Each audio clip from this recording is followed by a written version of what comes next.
What do you do when the very thing God gave you stops breathing in your hands? What happens when the promise you prayed for, waited for, cried for, suddenly looks dead? Most people would panic. Most people would grieve. Most people would accept the ending. But there was a woman in Scripture who did something different.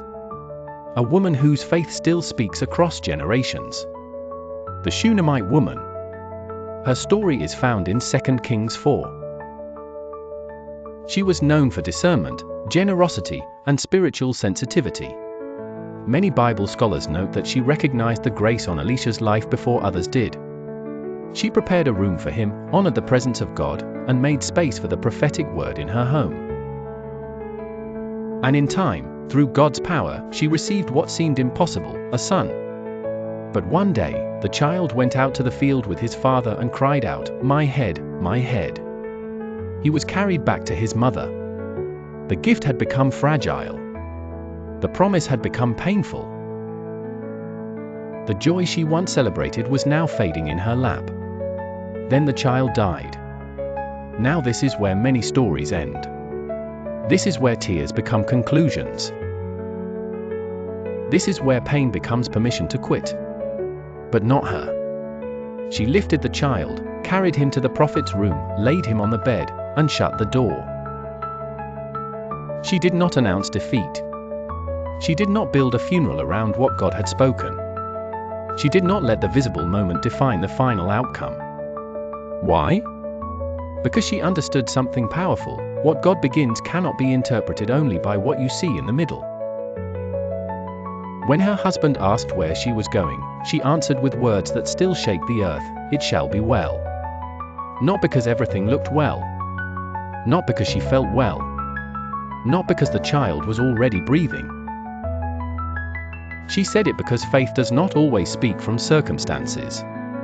Faith speaks from covenant. Bible teachers often point out that this woman responded from revelation, not emotion. She remembered that this child came through divine intervention. If God had authored the beginning, then the current crisis could not be the final chapter. She reached Elisha and poured out her heart. "Did I ask for a son? Did I not say, 'Do not mislead me'?" This was not rebellion. This was bold faith. She was bringing her pain back to the source of the promise.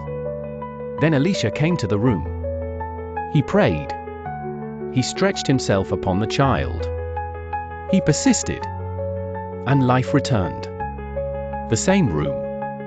The same child. The same situation. But a different ending.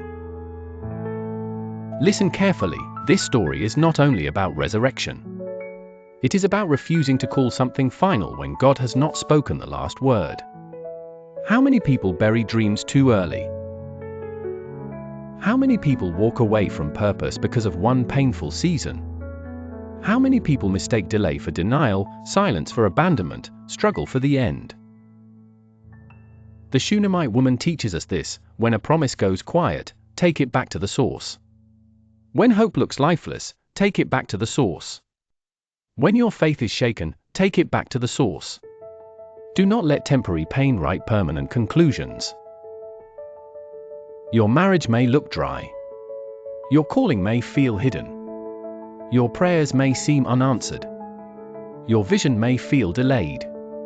But if God spoke it, seek Him again.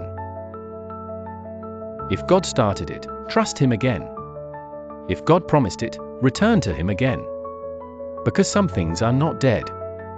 They are waiting for your faith to move again. If this message is for you, type "It shall be well" in the comments as a declaration over your life. Like this video, subscribe for more faith-filled encouragement. And share this with someone who needs to carry their promise back to the source today.